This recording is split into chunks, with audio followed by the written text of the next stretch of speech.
mo'y aming susundin, wika mo'y aming tutupin.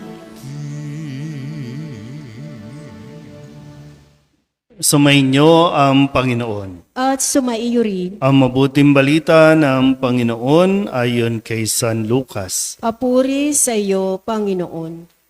Nang dumating si Jesus sa Nazaret, sinabi niya sa mga nasa sinagoga, "Tandaan ninyo, walang propetang kinikilala sa kanyang sariling bayan. Ngunit sinasabi ko sa inyo, maraming babaeng balo sa Israel noong kapanahunan ni Elias nang hindi umulan sa loob ng 3 taon kalahati at magkaroon ng matinding taggutom sa buong lupain. Subalit hindi sa kanino man sa kanila pinapunta si Elias, kundi sa isang babaeng balo sa Sarepta, sa lupain ng Sidon. Sa dinami-dami ng mga ketongin sa Israel noong kapanahunan ni Eliseo, walang pinagaling isa man sa kanila. Sinaaman pang taga-Syria ang pinagaling. Galit na galit ang lahat ng nasa sinagoga nang marinig ito. Nagtindigan sila at ipinagtabuyan siyang palabas sa taluktok ng burol na kinatatayuan ng bayan upang ibulid sa bangin. Ngunit dumaan siya sa kalagitnaan nila at umalis. Ang mabuting balita ng Panginoon. Pinupuri ka namin, Panginoong Hesukristo. Maupo po ang lahat. Isang mapagpalang gabi po sa inyong lahat. Ngayon po ay Lunes ng 3 linggo ng ating 40 araw na paghahanda.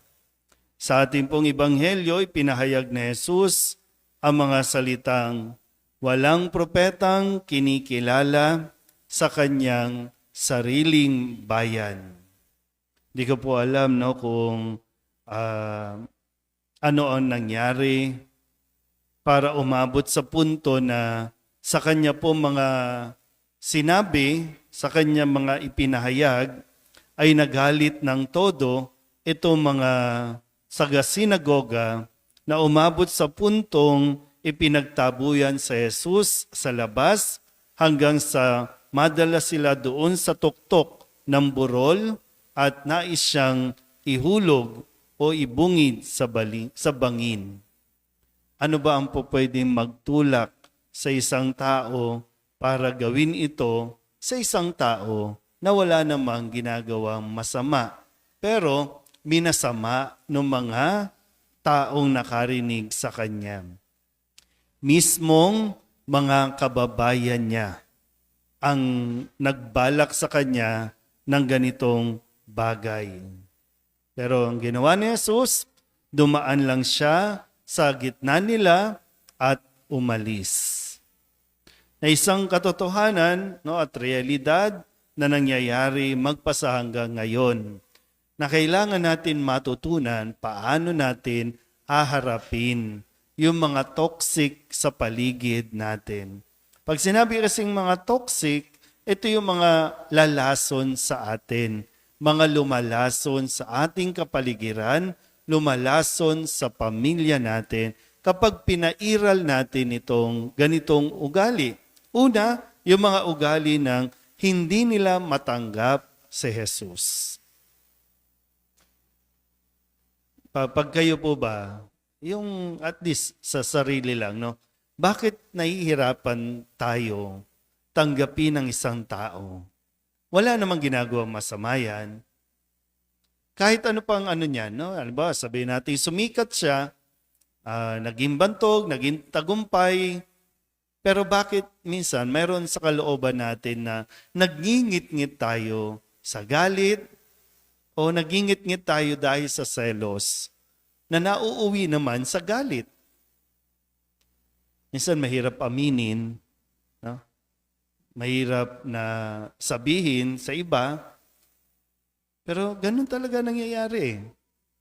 Nagiging toxic tayo sa ibang tao kapag mas pinangungunahan tayo ng ating pagkaselos o pagkainggit sa kung ano ang meron ang iba.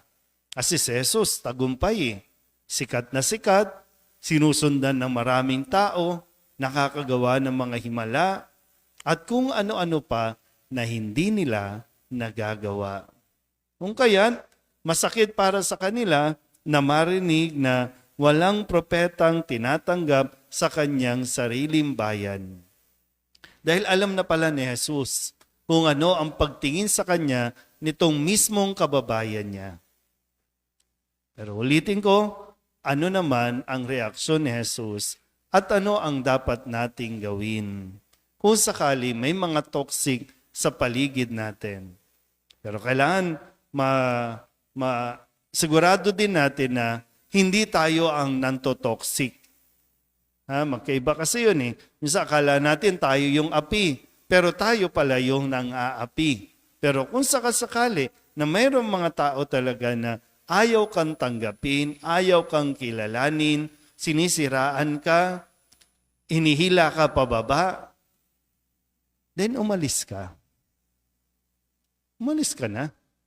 Bago ka pa malason, bago ka ba bumagsak, bago ka pa tuluyang masira, umalis ka na. Kasi yan ang ginawa ni Jesus, di ba? Kaya nga sinasabi ko sa inyo, no, umabot sa punto na nagtayuan sila, itinaboy si Jesus palabas, itinutulak doon sa bangin.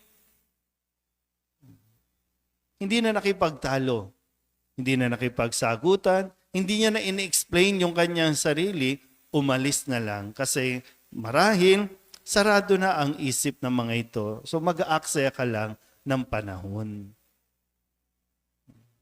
Kaya marami ngayon, no, nagkakaroon tayo ng depression kasi nape-pressure sa kung ano ang inaasahan ng mga tao sa kanila. Na imbis na tinutulungan, imbis na maging masaya, hindi eh.